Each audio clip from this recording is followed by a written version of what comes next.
Hey guys, August 25th, 2012, it's Drutter, and there will be silver in this video. It's not all about plants. A few ripe tomatoes, some peppers, some lettuce, maybe some unripe tomatoes as well. But for the most part, this video will be about silver. First off, the new Royal Canadian Mint's 20 for 20 coin is here.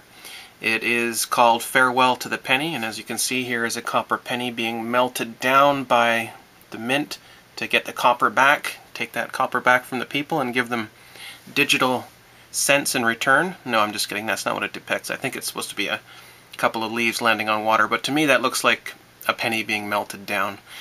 Anyhow, I'm not going to do the whole debate on what's better to own, a paper rectangle worth $20 or a silver coin worth $20. That's up to you to decide.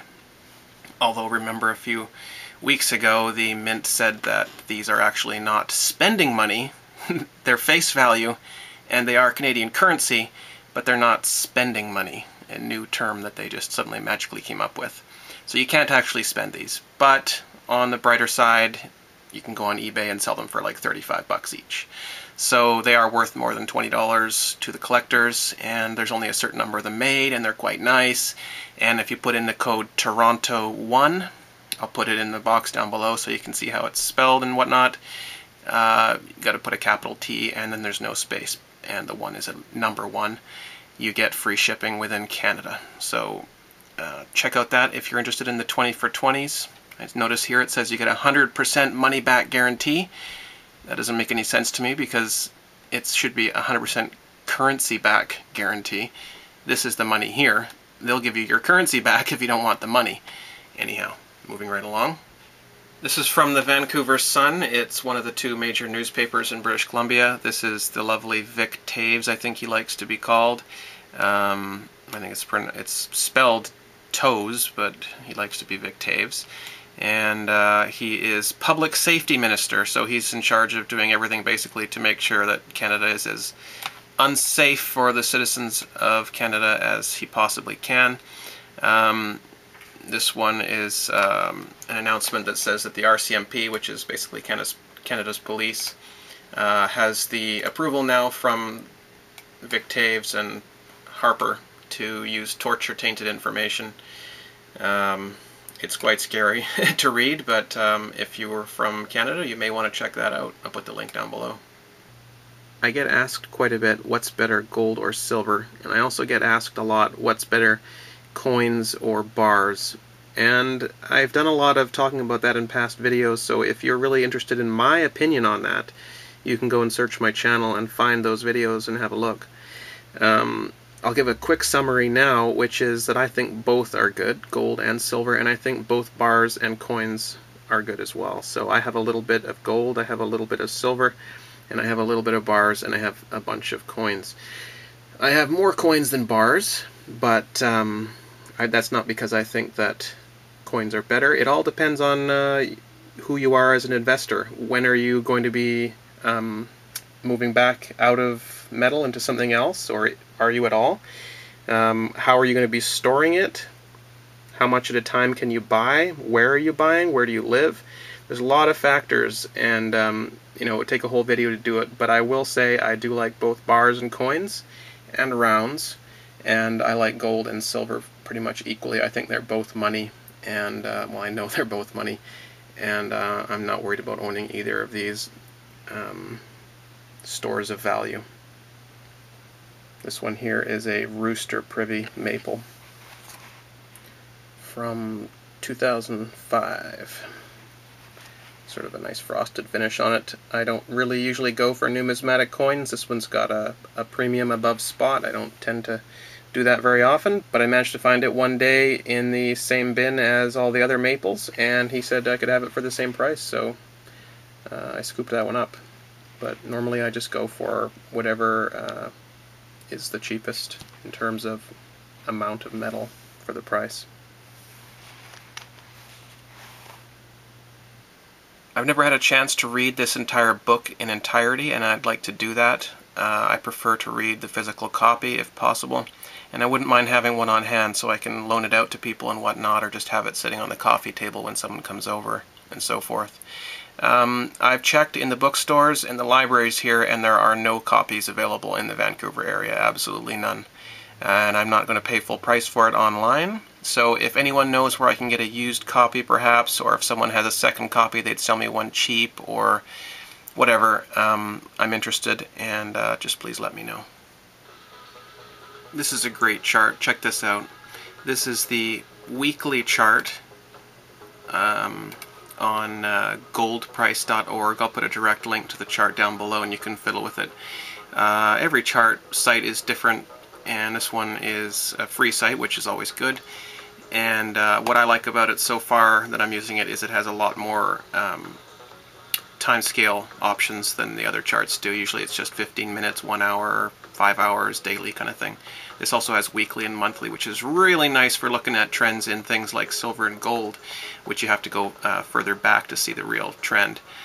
And you can even look at it tick by tick, which means every time the price changes just even a tiny bit, you are notified on your screen. So anyhow, this is the weekly chart, and as you can see here is the 2008 crash and that long consolidation period through 2009 and then 2010, which was almost flat. And then we had, liftoff from this one point here, mid-August 2010. And then, now, look at this last week or so. This last week is represented by that sharp line up at the end. And this is the last month, approximately, where we're sort of going sideways, slowly creeping up a little bit, but then we really lifted off. Why did that happen? Well, my friend Evil from Bullion Bugs showed up finally. Hey dude, welcome back. And told me why. And it was an old trend line that I had forgotten to look at for a really long time. And it was an old trend line that we used quite a bit. Sort of broke out from this point here, passes through again on this point here. This is the end of the drop, the lowest point in 2008. And then here we have the point of the breakout. So let's draw that line in right now, and interesting to see what happens. So you start there, go through the breakout, and have a look over here. So we've come back to that line now. It's almost as if the breakout was a failed move, as Endless Mountain would say. We followed this line perfectly. You see, we use it as support. Ding, ding, ding, ding, liftoff. And since then, I've been looking at the 26 level. We've talked about that many times in this channel.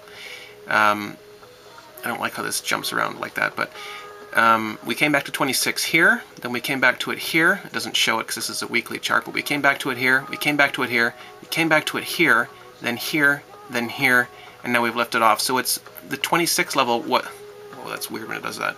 The 26 level was support. I think 6 or 7 times, which is phenomenal. It's amazing to see something like that happen, and that will be talked about for a very, very long time, especially if it never gets taken out. And now that we're almost at 31 here, it's looking like, well, who knows? Who really knows? But getting back to this line, we lifted off at here, and this, in technical terms, could be called a failed move. We were never able to recapture this high of 50.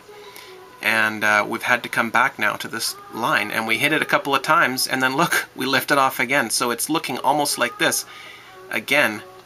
I'm not really sure how to describe it, but anyway, I think you know what I'm talking about. The trend line is back in play, and I will be following this trend line as well as, of course, the 26 support level. But this trend line is my new favorite little trend line. One other thing I like to do with this chart here, I'm just going to delete, how do I do it? Delete all objects. Yes, okay. Now go to the monthly. Isn't that an interesting chart there? This is the $5 level for silver, and it was sitting at $5 for a decade or more, and then we started having these little bumps upward, and it sort of lifted off that $4 or $5 level and has never come back. And this has been the bull market run for precious metals and commodities ever since 2003 it looks like. But anyhow, here we see the 2008 crash again, and the 2011 crash again. But I'm going to go back to the weekly chart and show you something else on here. And I've taken this chart and I've moved it over to paint. Zoom out a bit there. Okay, that's better. Now I have the 2008 move here and the 2011 and 2012 moves here, and we can compare the two as I've done in the past on this simple paint program. I've deleted the grid here around the chart just so that it copies and pastes easier. And we're going to pay attention to here, the breakout, which is the low right before the move up on this cycle, and then the breakout here, the low before the move up on this cycle here. And we can compare the two by selecting this one, something like that. And now we can move it around and it's transparent. And we can put it up beside this one. Although the move is exaggerated on this one because this is not a logarithmic chart. That would be nice if it was, but it isn't. So we have to stretch out this one. Not sure, let's see here. Something like that. I think you can see the similarities there. We could even overlay it. You see anything there at all? It's worth noting because, as you know, things in the US kind of go in 4-year cycles with their elections, and they kind of control the world economy. So charts tend to take on a sort of a flavor of whatever is going on in the USA. So back in 2008 we had a move up, then a dip, and then a higher peak. And here we had the move up, the dip, and the higher peak. Then we had a fairly drastic drop and some choppy moves, another peak which wasn't as high as the first, and then a further worse drop. Well, here we have a couple of peaks, and then a higher peak, and then a worse drop. What did we have next? We had a couple of choppy moves, and then a further drop, choppy moves, further drop. Then we had a step climb up to another peak, which was not as high as the rest, but significant, and that looks like something like this here. Then we had a drop back down, and a move up. Could we be making that move up now? Could we be on our way to a consolidation period before the next move up?